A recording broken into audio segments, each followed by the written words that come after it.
Thomas Becket's early life laid the foundation for his remarkable journey through the intertwined worlds of church and politics.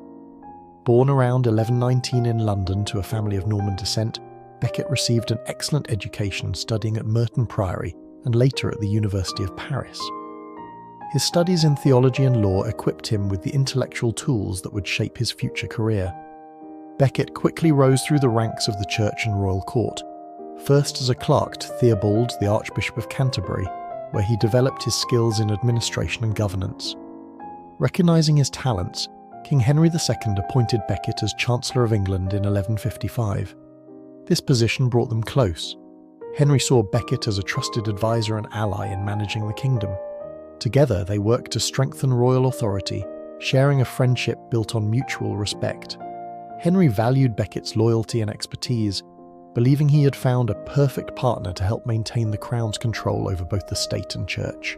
But their camaraderie took a dramatic turn in 1162 when Henry appointed Becket as Archbishop of Canterbury.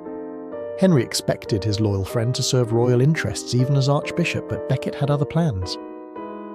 Embracing his spiritual role with great seriousness, Becket began to defend the independence of the church, much to Henry's frustration.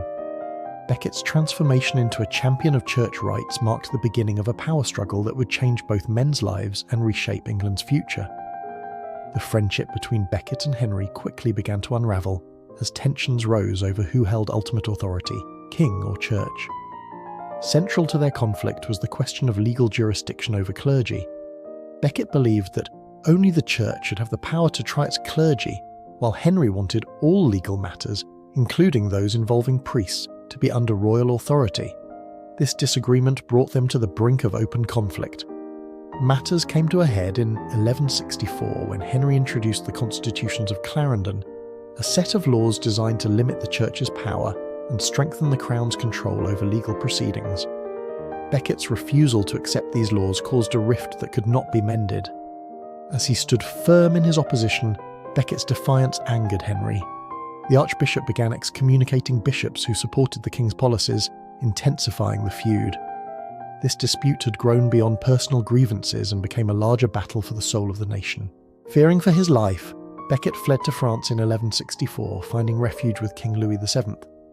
During nearly 6 years of exile, Becket continued to fight for the church's independence, gaining support from European leaders and the Pope.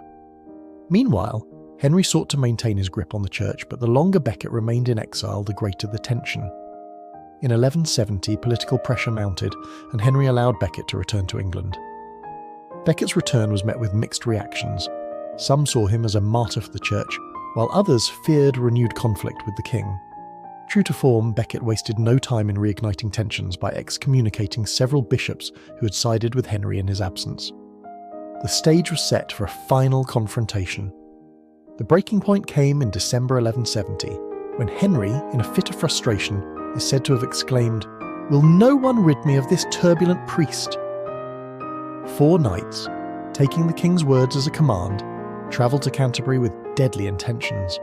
On December 29th, 1170, they entered Canterbury Cathedral, confronting Becket as he prepared for evening prayers. Becket refused to back down, and in a violent and tragic turn, the knights attacked him, striking him down at the altar. Becket's brutal murder shocked the nation. The image of an archbishop slain in his cathedral horrified the public, and Henry faced widespread outrage.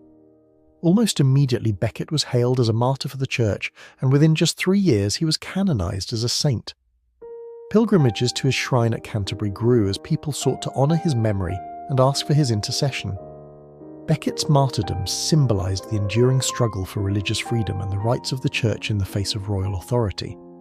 The legacy of Thomas Becket endures to this day.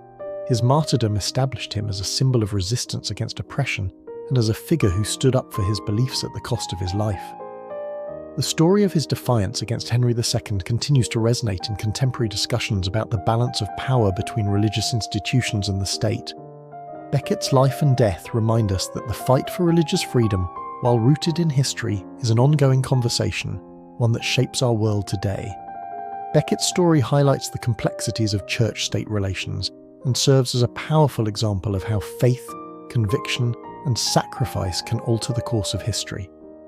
His legacy remains relevant in today's world, as we continue to debate the role of faith in public life and the importance of protecting the right to practice one's beliefs freely. Thomas Becket's enduring legacy challenges us to reflect on the values of justice, freedom, and the courage to stand up for what we hold sacred.